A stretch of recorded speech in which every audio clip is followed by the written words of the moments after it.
Now at 6 and streaming on CrossroadsToday.com, a 23-year-old man indicted for the murder of Elizabeth Medina, a cheerleader in Edna. Congress fails to pass a border deal. How this standstill also halts aid to Ukraine and Israel. And Brett Baldwin and A.J. Louderback talk District 30 as the race for representative continues.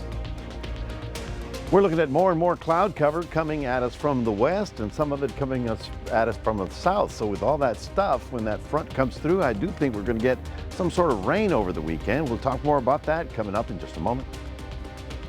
Plus, National Signing Day for lots of athletes here in the Crossroads. I'll have that in sports. You're watching 25 News now at 6. Good evening and thank you for joining us. I'm Don Brubaker. And I'm Karina Garcia. A Jackson County grand jury has indicted the 23-year-old man accused of murdering Edna cheerleader Elizabeth Medina. He's now indicted on charges of capital murder. 25 News Now weekend anchor Adam Seibel has the details. The indictment says Rafael Govea Romero intentionally caused the death of Medina while in the course of committing or attempting to commit burglary, robbery, or aggravated sexual assault.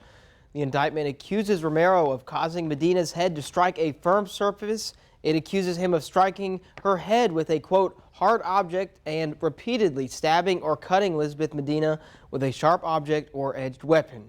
Romero had overstayed a work visa and was arrested 5 days after 16-year-old Medina was found dead in her Edna apartment. Elizabeth's phone was active the days following her death, and information from her phone led police to Schulenburg, where Romero was taken into custody. Authorities say he was found to have Elizabeth's wallet. Romero is at the Jackson County Jail with bond set at $2 million, but due to his immigration status, there is a hold and he is unable to post bond. No word if the district attorney plans to pursue the death penalty in this case. Don, Karina? Adam, thank you. A 17-year-old suspect was taken into custody by Victoria County Sheriff's deputies today. Manuel Nava is charged with riot participation. He is in the Victoria County Jail in lieu of $40,000 bond. Louise ISD Superintendent Garth Oliver says he was fired. Oliver told the El Campo Leader News Louise ISD Board President Mark Bain and a trustee came to his office last Friday and told him he was fired. Oliver said he was told his last day would be Friday, February 16th. Bain said he cannot discuss personnel issues due to confidentiality. Oliver has 2.5 years left on his contract. Governor Greg Abbott is expected in Victoria Thursday to support Jeff Bouknight for District 30 House seat. The event begins at 10:30 a.m. at the Victoria College Emerging Technology Complex located at 7403 Lone Tree Road. The event with Governor Abbott is open to the public, but those who want to attend need to RSVP. Come to CrossroadsToday.com for that link to RSVP. Now, Representative Jeannie Morrison announced she was not running for re-election back in December of 2023. Since that announcement, 4 Republican candidates have thrown their names into the hat for District 30. 25 News Now reporter Darius McCormick talked with 2 of the candidates. Brett Baldwin and A.J. Louderback are 2 of the 4 Republican candidates in the race for District 30. When candidates run for office, they want to make a change. We asked Baldwin and Louderback what changes they would make if elected. I definitely want to make sure that we get our state standards up higher so we attract other companies to come here and, more importantly, get our future students as well as the current ones ready for the workforce. And I want to see a return to conservative values. I want to see, I want to address the culture change that's going on in Texas, in our district. They also explained how they would make these changes happen in their potential terms. Work collaboratively with the folks that are in leadership there, making sure that they understand what needs to be done. Our government in Austin looks at the bigger metropolitan areas and they make laws, and unfortunately those laws don't always do well for this area. Well, I'm a known entity there. I wouldn't go into the Texas House being an unknown part. So I believe I'll have some immediate influence and some immediate impact in the Texas House. Baldwin says his love for Christ, experience in business, and knowledge of the area makes him the best candidate. I've worked for 3 international companies around the world, so I have a good experience and unique qualities that I can interface and work together and collaboratively find solutions. Louderback says his law enforcement experience sets him apart from the other candidates. My 5 terms as a Texas sheriff, my 10 sessions that I've worked religiously on, my border policies, my border work for many, many years sets me apart. We've reached out to Vanessa Hicks Calloway and Jeff Bouknight. We plan to speak to them soon. Darius McCormick, KVUE TV, 25 News Now. The National Weather Service says Hallettsville was not hit by a tornado last Friday night. Instead, Hallettsville was hit by a microburst straight line wind during a thunderstorm. The area of damage was about a mile wide for about 7 miles. This kind of damage is not uncommon with a strong line of thunderstorms that was moving through central Lavaca County last Friday night. And now the National Weather Service has these river flood warnings posted for the crossroads. A river flood warning for Victoria and Calhoun counties is in effect until early Friday afternoon for the Guadalupe River near Bloomington. At noon today, the river was at 25.1 feet. Flood stage is 20 feet. And with that, let's take a look at your forecast with Chief Meteorologist Mac Perez. Thank you very much. Good afternoon, everyone. Well, we're getting more and more cloud cover, more and more humidity, more and more winds, and then that's all going to lead us to a chance of some rain over the weekend. You can see the old front from California, the West Coast one. It is already in El Paso, and it is going to be drifting into our area, but it's slowing down and it's weakening, so it's not going to be a big rainstorm over the weekend, but it will be a little on the damp side. We'll talk more about it and plan your next few days coming up in just a moment. Stay tuned. Mac, thank you. The bipartisan border deal and foreign aid package just failed to pass a Senate vote after months of negotiation. Democrats say it's because Republicans are getting their marching orders from former President Donald Trump, who has attacked the bill as too weak. This comes as Trump makes the border a central campaign issue in his race for the White House. The motion is not agreed to. A Senate vote on a major bipartisan border deal and foreign aid package failed Wednesday afternoon. Republicans demanded that border security be a part of the bill, but turned against it after facing pressure from former President Donald Trump. My colleagues in the United States Senate have decided that they don't actually want this solution and don't want to secure the border. Several GOP senators insist their opposition to the bill has nothing to do with Trump's public comments bashing it. This just blew up in Leader McConnell's face, and now he's trying to blame President Trump, who, to the best of my knowledge, I haven't talked to him. I'm not sure anybody on the stage has talked to him. We wanted to secure the border. That is why we are voting no. The $118 billion bill also includes aid to Ukraine and Israel, 2 U.S. allies at a time of war. It also funds humanitarian assistance for civilians in Gaza. On Tuesday, President Joe Biden weighed in on the deal debacle. By opposing this bill, they're denying aid to the people who are really suffering and desperately need help. So Republicans have to decide, who do they serve? Donald Trump or the American people? Here's your viewer poll this evening. You can scan that QR code on your screen to vote now. The question is, how would you rate the effectiveness of Congress in addressing the current border crisis? Your options are very effective, somewhat effective, not very effective, or not effective at all. According to our results, it looks like the highest one leads with 98% saying not effective at all. Almost 100%. Wow. All right. We want to hear from you. Come to crossroadstoday.com/vote to take part, and we will have an update on 25 News Now at 10. Well, Austin police now say a stabbing near the University of Texas campus meets the definition of a hate crime. A 23-year-old Palestinian American, Zachariah Dor, is recovering in the hospital after being stabbed Sunday night. 36-year-old Burt Baker was arrested, charged with aggravated assault with a deadly weapon. Dor lives in Arlington and was only in Austin for a demonstration on Sunday that called for a ceasefire in Gaza. A lawsuit against an Oklahoma hotel chain is now filed in connection to a sex trafficking case. The case centers around an incident involving a 15-year-old girl who disappeared from a Dallas Mavericks game. Investigators say she was drugged and brought to an Oklahoma City hotel for 10 days before officers rescued her. The lawsuit outlines how attorneys believe the situation could have been prevented and says hotel management ignored the red flags when the 15-year-old girl arrived at the hotel. In Fort Worth, 2 firefighters are still hospitalized. They were trapped inside a fire truck that rolled over while responding to an overnight call Tuesday. KXAS reports one of the firefighters is in critical but stable condition. Officials say the driver of the fire engine lost control of the vehicle and the engine rolled over, leaving 2 of the 4 firefighters trapped inside. One of the firefighters was expected to have surgery today.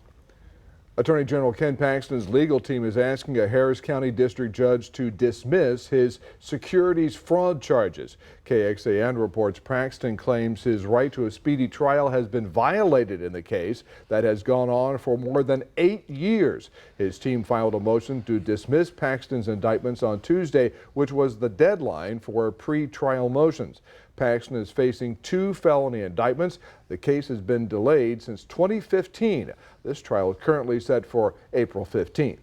Here are some of the top headlines you can read in the Port Lavaca Wave. A former grocery store is being demolished due to increased taxes. And the Calhoun County Commissioner's Court has taken steps towards the creation of a waste transfer station and physical therapy room. You can read these stories and more at theportlavacawave.com. Friday, Crestwood Drive will close between Navarro Street and Main Street from 2 a.m. to 7 a.m. for paving operations.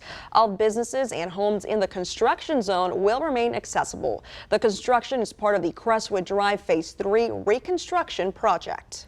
Remember to subscribe to our YouTube channel, Crossroads Today. Hit the like button and click the notification bell so you can see Crossroads Today on YouTube. Stay with us. 1 migrant dies after trying to cross the California-Mexico border. Coming up on 25 News now at 6, a woman's efforts to help those in need. Also ahead, Texas State University offering free Narcan as they try to address the opioid crisis.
Crews started clearing debris from the street in front of the Sandman Hotel. WFAA reports this comes a day after Fort Worth issued a permit for the work and nearly a month after an explosion ripped a hole in the historic building that injured nearly 24 people. Authorities say moving chunks of rebar and concrete from the hotel will help investigators find out what caused the blast. 9 lawsuits were filed by hotel workers and guests. The opioid overdose reversing drug Narcan is now available for free at Texas State University in San Marcos and the Round Rock campus. KXAN reports university, faculty, staff, and students can access the medication at 3 locations across the San Marcos campus. Those affiliated with the university can request up to 2 doses of the medication weekly and are not required to provide identifying information to receive it. Near the California-Mexico border, one person died after trying to cross the Tijuana River Valley following Tuesday's heavy rainfall. Nina Douglas, a dedicated volunteer, provided food and water to migrants since April. She emphasizes the pressuring issues as the recent storms have shut down roads and displaced many families. For volunteers, this tent has become home base where they keep their supplies, their food, and where they cook their meals. And while this tent also keeps them dry during inclement weather, it also raises the concerns they have for those on the other side of this fence. Nina Douglas has been passing out food and water to migrants since April. She says eating isn't the only necessity they've had to do without. Lately, they're also trying to stay dry and warm. It's very hard to see this contradiction. Comfortable over here, nice warm bed, people in the mud. 2 weeks ago, when the first storm rolled through our area, Nina says they dealt with flooding. Water was rising higher and higher. Then the water overflowed the culvert and we had our own flash flood situation. This is video she shot showing how people were trying to get to safety. We've blurred the face of people involved, but you can see how high the water got. And Nina says this is just a glimpse into what migrants have had to deal with. Early Tuesday morning, Border Patrol agents say a person who tried to get into the U.S. by crossing through the Tijuana River died. Firefighters, lifeguards, and paramedics arrived to help, but the person could not be saved. Nina says she's hopeful the federal, state, and county will do more to help to protect those waiting at the border to be processed. I know what it's like to be in the rain. I don't know what it's like to be in the rain after leaving my family and my home because of violence and then carrying that trauma with me as I try to survive to get here. Reporting from San Ysidro, Marie Cornell, ABC 10 News. Here's a look at some of the top headlines you'll find in the Queer Record. Public school teacher Tanya Lloyd runs for Texas Congressional District 27, and a cyber criminal was sentenced to 5 years in prison for money laundering. Read these stories and more at DeWittCountyToday.com. Well, good evening, everybody. The clouds have gotten very thick, and even though we're not going to see the sun, we're going to get warmer. That south wind's kicking in. It's up to about 20, 30 miles an hour now, and really piling the moisture back up into our area. We are looking at warmer temperatures for the next couple of days. Here we are 72, we'll be about 74, 75, and then we have that weekend rain with the tail end of that front. Not to worry, it's not going to be a big deal, certainly nothing like last weekend, so we'll be talking more about that coming up in a moment.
Good evening, everyone. We're looking at, of course, all the cloud cover that's piling up on top of us. We're getting it from two sides. The high-level stuff coming in from the west coast, and the south wind is going to bring in the low-level stuff. We may even have not only cloudy skies, but a little bit of fog by tomorrow morning as all this humidity starts to increase. Well, that monster storm that was on the west coast is now already past Fort Stockton. As a matter of fact, it's right about here. You can see how the clouds are beginning to come in with that. The interesting part is that the storm is no longer anything like it used to be. It's weakened dramatically, and this front is actually going to sort of crawl very slowly over Texas. It's not going to pass our area until maybe Saturday night, Sunday morning. So we look at the west coast and we say, Okay, what's happening now? Well, it's broadened. All of this area is part of the old storm. You can see how a compact little storm is also moving down the west coast. That is also going to affect us in a way. I'll show you in a second.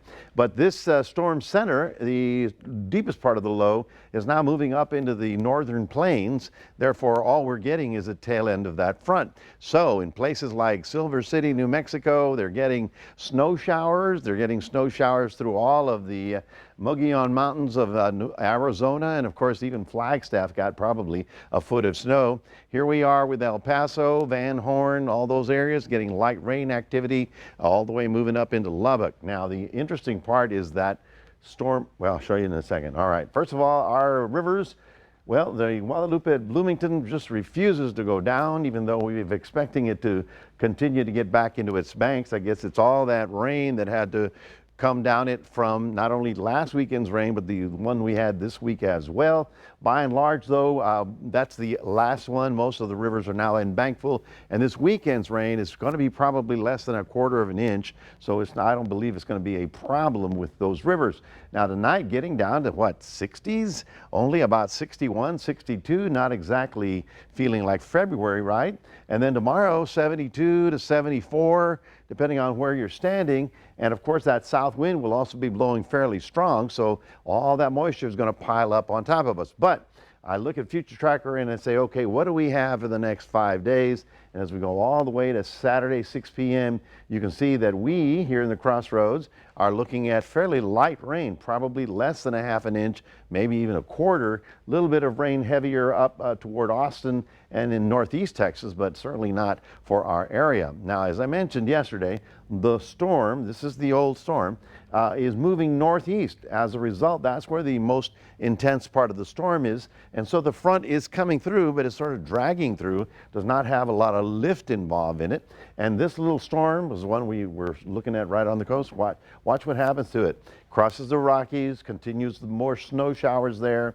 And then as the front comes through our area all over the weekend, it starts producing a little snow in Amarillo and maybe even as far south as Lubbock. But this is not a huge snowstorm, but they're likely to have some icy road conditions up there. And then by the time we get to Sunday, it all blows away. High pressure builds in and then finally gives us a couple of fairly quiet days over the entire state. So for those of you in Port Lavaca, we're looking at lots of clouds, getting up to about 71. And in Cuero, lots of clouds, getting up to about 72. And so we are going to be on the cloudy and warm side. Look at this, getting up into the mid 70s, even on Saturday. Front comes in after midnight, so Sunday we'll pick up that north wind, and that's a chance when we get the best chance for rain, about a 40% chance, but I would say it would be less than 1/4 of an inch of rain, so don't get too excited about severe weather over the weekend. And then it clears up for Monday, Tuesday, and Wednesday. That's your 7-day forecast, reminding everybody we do have a QR code. We'd love for you to scan that. Put Crossroads Today on your phone. Here's Karina. Thank you, Mac. And now here's sports reporter Zach Brown. Student athletes put the pen to paper today. I'll have that in sports.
National Signing Day, lots of athletes here in the Crossroads. Starting out in Yoakum, the Bulldogs had 2 athletes put the pen to paper. That is Keon Williams and Kadarius Price. Keon will be going to Colorado Mesa to play football. He is a defensive back. Kadarius Price will be a 2-sport athlete. Not only is he playing football, but he's also running track at Texas College. I've been dreaming about this since I was a little kid, and it's just always been a dream for me to push myself to get to this level and go bigger once in life. It means a lot. Me and my friend have been working all my life for this, and it's overwhelming right now. It's very, very emotional before signing that paper. Both of those guys excited to represent the Yoakum community at their respective colleges. Coach Bo Robinson says both of them will go wherever they want to, and they'll do it fast. Here in Victoria, familiar name Kamari Montgomery officially committing to Eastern New Mexico University. He will join his teammate DeAndre Fillmore from last year. Kamari just came off a year in which he rushed for 1,900 yards. It's a blessing, you know. I'm happy to have this opportunity. A lot of days, you know, where you just don't want to work out, but you just got to push yourself. I definitely built a family over here. They just teach you how to be disciplined, how to lead others and all. Congrats to Kamari. And out in Hallettsville, you can add to the list of Aggies from the Crossroads. That is Lane Gerke. And it's safe to say his coaches and his community think very highly of him. It would surprise me if you were running down in number 12 one of these days and making tackles. So, Lane, happy for you, love you, and proud of you. Really am. Thank you. Really am. Wearing number 12 is no small ordeal. Coach Levi Montgomery says Lane Gerke's character is that high that he may don that number one day, calling him, quote, an Aggie through and through. There was also lots of Gerke merch going around. They had custom towels, shirts, and of course he had the entire team and family show up to support him. Gerke was a two-way star for the Brahmas. He will be a defensive back in College Station. Cuero had a very busy signing day. 5 athletes signing, all for football. Hakeem Anderson attending SAGU. Dalen Gibbs joining Hardin Simmons. Star tight end Nathan Lucian going out to UT Rio Grande Valley. And Brant Patek joining Dalen and going to Hardin Simmons as well. The 5th football player, well, that's Addie Chilek. She is going to William Woods for flag football. Just participated in the flag football tourney during the Pro Bowl games, was on ESPN last week. And last but certainly not least, out in Edna, Tyson Owens, very athletic defensive back for the Cowboys, taking his talents to the Javelinas at Texas A&M Kingsville. Owen, a part of some great Edna teams who just made it to back-to-back state semifinals. He thanked everyone who helped him reach this point in his life. All right, well, I've had a very busy day, to say the least. Don and Karina, back to you. It's National Signing Day, always a busy day and a great day to everybody. Congratulations to those young people. Absolutely. All righty, you guys, we're going to be back in a moment. A high school robotics team builds a walker for a 10-year-old girl who is legally blind.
Finally tonight, a robotics team at a Cincinnati high school completed the job of building a walker for a child in need. Harper Borders, a 10-year-old girl, has mobility issues and is legally blind.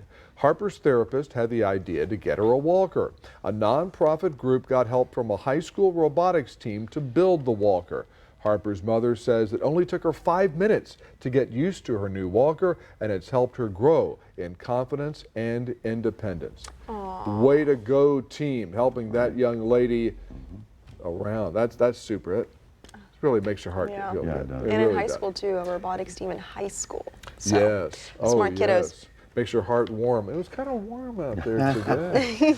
Yes, it is going to be warmer the next couple of days on the warm and humid side, getting up into the mid-70s. Can you believe it? But then the front comes through Saturday night into Sunday morning, and it will produce some light to moderate showers. I just keep reiterating that because it won't be severe weather like we had last week. We were talking about Hallettsville. The thunderstorms on that day, when they go severe, means that they're very tall. Okay, so the winds go up. And then when the mature storm arrives, then the winds come crashing down, and that's when we get the straight line winds that produced all that damage. All right, thank you, Mac. Thanks for joining us. We hope to see you back here tonight for 25 News Now at 10.